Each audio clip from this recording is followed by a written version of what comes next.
Hey, what's up, everybody? Video 44 coming at you another video. All right, congratulations, Dyson Daniels, for getting Most Improved Player. I actually agree with this for a change, although I didn't do any thinking about who could be Most Improved.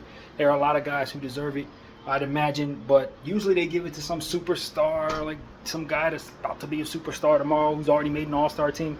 I'm sick of them doing that. This is where you legitimately find a guy who actually rose from the ashes and is now relevant and did some great things. So this is my favorite Most Improved Player award given probably in the last 15 years, literally. I think he deserved it without thinking about anybody else or considering anybody else, just looking at what his body of work is. Turned into one of the best on-ball defenders, one of the best steals players we've seen. Dyson Daniels thoroughly deserved that, man. We thought he was not necessarily a throw-in, but we didn't expect nothing out of him because he hadn't done anything in New Orleans. New Orleans, he was a backup guy, looked like a bust. He came out in Atlanta, starting shooting guard, and just stole the ball every night, a lot. And so I think he deserved that. So that's what I wanted to say. That's the first thing I wanted to say. But that's not necessarily what prompted me to talk right now. What really got me wanting to talk is Tyrese Haliburton's pops. I didn't watch the game, so I missed a great game, which kind of disturbs me a little bit. The Pacers did win the series. I picked them to win in 7. They won in 5, whatever. I won the series. Prediction. My predictions for these series have been pretty good, even though my predictions for the play-in tournament was pretty bad. But I didn't get the numbers right as pertains to, when they beat these teams. But the winners, so far, I think I've picked them all so far. So yeah, that's what it is. I don't know about that Clipper series. I definitely didn't do a prediction on the Lakers series, but it ain't going the way I thought it was. So yeah, that's a whole nother story. But in the Eastern Conference, I got all the winners right. Yeah.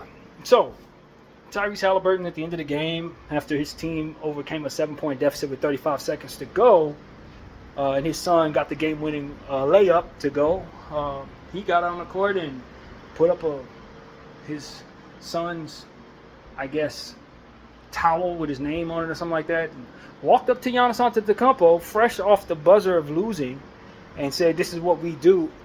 And there was a couple things that came to mind that I haven't heard too many people ask. One, what's the history there? Did Giannis talk crap all series long? Because I know this team has a history. These two teams have history with one another. They don't like one another.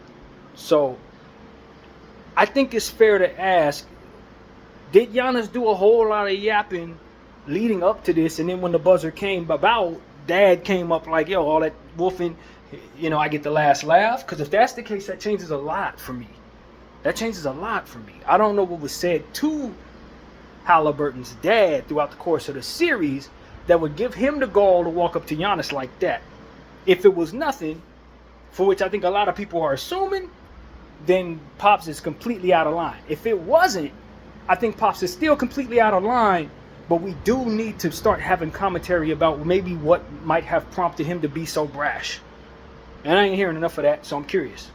Don't know, but have to wonder if something prompted him to be so arrogant as to walk up to that man and talk like that.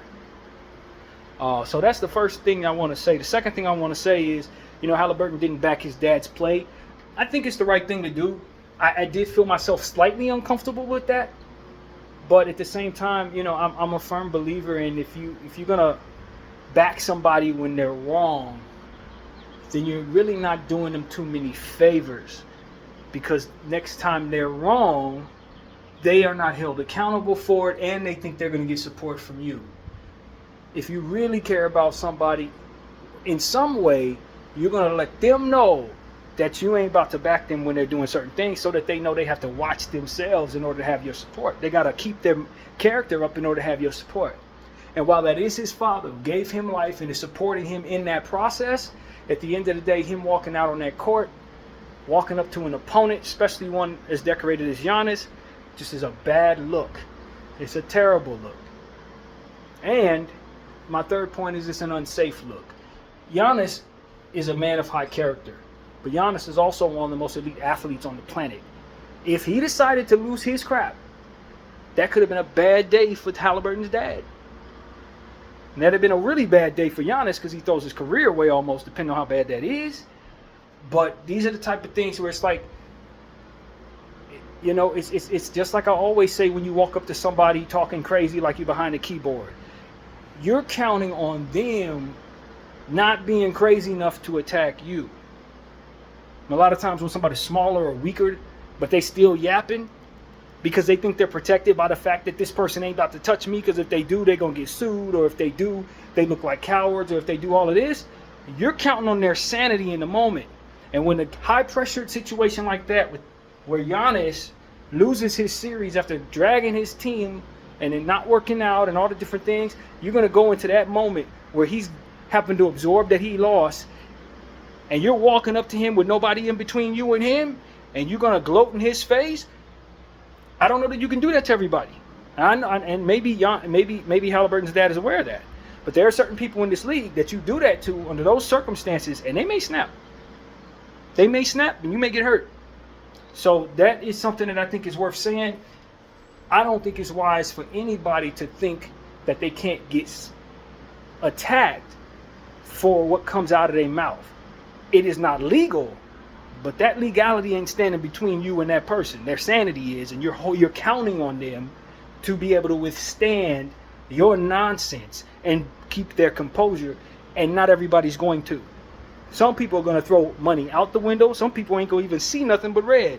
And in those situations, it can end up really bad for you if you're counting on those people to keep their composure.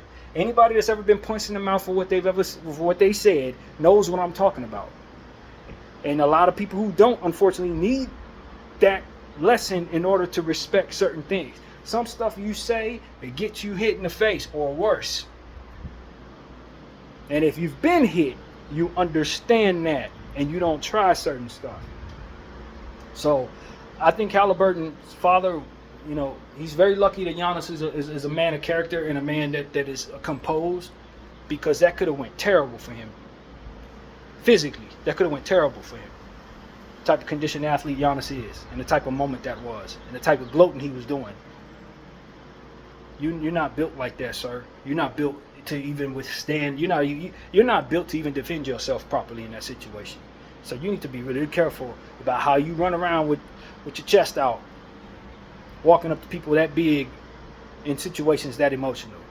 No, you're setting a bad example for the rest of the world who loves to run their mouth, thinking that somebody's just gonna keep their composure because dare they hit me. That dare they, that's what you have in your head. That it may not be what you prompt out of them. They may just act and then feel bad about it afterward. So that's what I think is most important to say about this situation, man. Don't let your mouths get your heads knocked off. You know what I'm saying? Literally, people. Let's understand that in the presence of human beings, you got to talk a certain way, you got to handle yourself a certain way, or you got to be prepared for what comes with that. And so that's what I have to say. That I think that Giannis held his composure very well. I think he mentioned at the end of the situation that he felt him and Tyrese were in a good place. They had talked about it. Tyrese, of course, spoke with both Giannis and his dad. He didn't agree with his pops. We already talked about that a little bit. And his pops came out with a statement apologizing to both organizations. And I don't remember if he apologized for Giannis or not. I'm not sure. But he came out with an official apology that he put on Twitter for all of us to see. So I guess it's all is well, you know what I mean? Sometimes emotions get high, especially when you're watching your only son, or maybe it's not his only son, but his son winning in the way that he did. It can make you feel real good about yourself. But at the end of the day, you got to respect what's going to reflect poorly upon your last name and your son. In his winning situation, now he got to address your decision. That's to approach his opponent. That's not how you honor your son. That's not how you honor your family, man. That's not how your son wants to have to approach winning. Is condemning his father. You know what I mean? So I don't know how much to drink his dad may have had.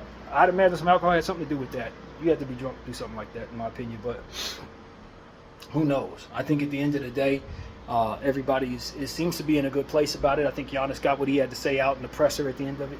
And I thought he held himself extremely well. And like I said, Giannis is one of the more honorable people in the league, man. In the humble beginnings that he comes from, we all understand how difficult he had it. And he rose himself up to be an MVP and worked his way through. He didn't start off a superstar. He started off as a project and worked extremely hard on his game and progressively got better and better until he was where he's at.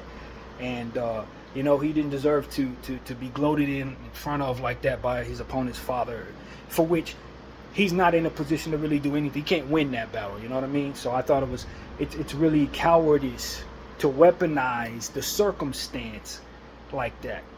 If you're Haliburton's dad, because you know Giannis gonna get in a lot of trouble if he attacks you like you probably deserve to be slapped. You feel me? Like literally.